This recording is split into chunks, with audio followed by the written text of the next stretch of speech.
Supply.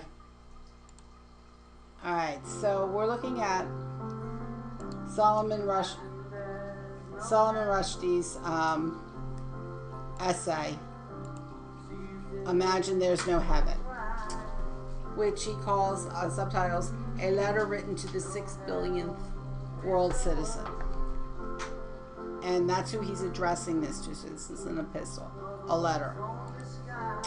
Solomon Rushdie, who was born in Bombay in 1947, he's a British novelist and essayist, and he wrote a lot of controversial work. Particularly, his most famous is the Satanic Verses. He likes to be controversial, particularly against religion, mostly against Islam, but not exclusively. And he writes in a kind of fantasy surrealism. So some of the themes in the essay that you're reading. The first is overpopulation and the fight for resources. Now, one of the big issues involving overpopulation is this theory that there's only so much resources in this world, and eventually the population's going to be higher than the resources and we're going to starve. But yet religion doesn't allow for that and believes that you need to keep procreating. So a lot of his story is religion versus free choice. He also talks about the oppression brought on by religion, particularly against women. He believes that religion was created by men, not, and therefore God is a construct of humanity. And our overpopulation in Rushdie's mind, particularly in the modern world, is a result of the restraints of religion not allowing you to use birth control.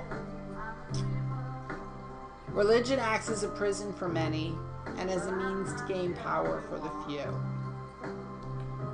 And he claims in his essay, it's better to have no religion than to have a single one. And he believes religion is putting faith in God rather than in humanity. So religion keeps the population from reaching their own potential, and religion keeps people from making their own choices. Some of the other arguments in the story, in the essay, again, this is an essay, not a short story. So this is a piece of nonfiction, and it was written as a letter to this imaginary 6 billionth person. And he talks about this kind of deconstruction of religion, but yet acknowledges people need to believe in something. And he believes that emotions intersect with religion. And this is where a lot of problems come in. But again, he also believes that religion is like a jail, that it brings oppression to one's life. And in a way, it also can compensate for the evil done by those who wrong. So he doesn't view religions as a positive feature. He believes they're all wrong, and he does it in a large swath and attacks all religions, not anyone in particular.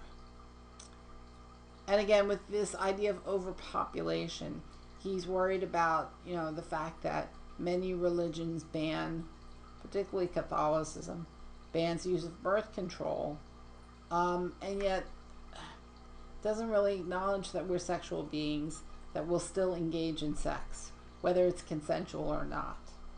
And then there's the worry of STDs.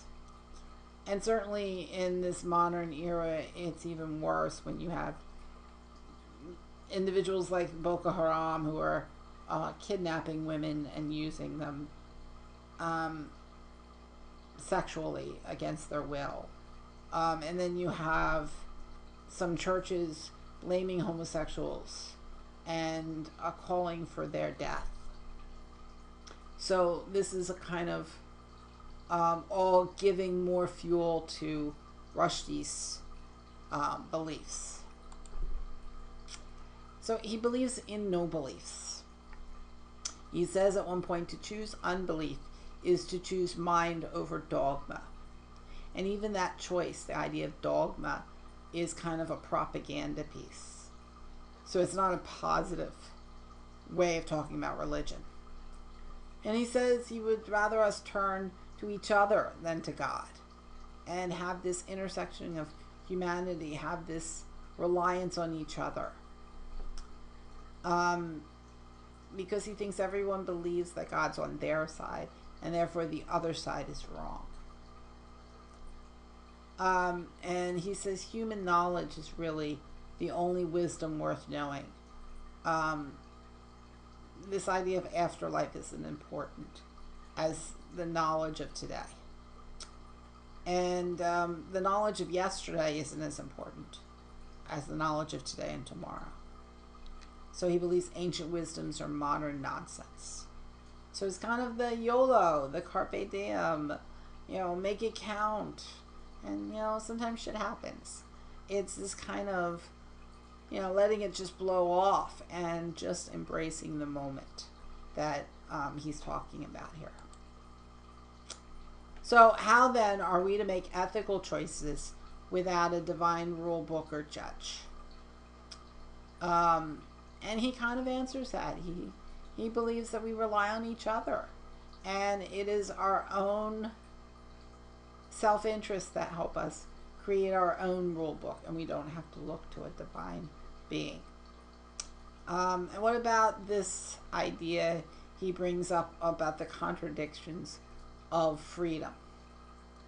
What is Rushdie trying to support when he talks about everyone doing their 6 billionth part? And what does that last sentence portray past reaching your potential? So just to kind of go over a little bit of that, he wants us to look at the idea of the potential of man. And when we look at that last sentence, where is it? Imagine there's no heaven, my 6 billionth person, and at once the sky's the limit. So the idea is that reaching within yourself is most important, and not reaching for some future promise. And he talks about the 6 billionth part. This is the battle Voltaire was fighting. It's also all that 6 billionth of us could do for ourselves. The revolution in which each of us could play our small 6 billionth part.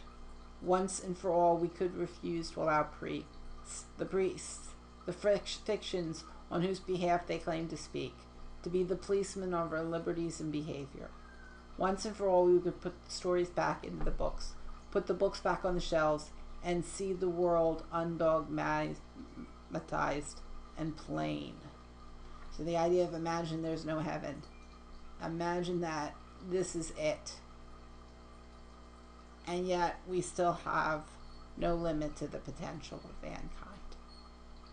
So he ends on a positive note, even though he is basically arguing that the idea of an afterlife is wrong. That we need to live for today and do what is responsible for today. Part of this idea of doing our 6 billionth part refers to climate change, in which many people argue that God will take care of it. God won't allow the world to be destroyed. But he's arguing, let's not rely on God. Let's rely on each other and make sure we do what's responsible. So, interesting piece. I hope you enjoyed everything. Again, look at setting for this week.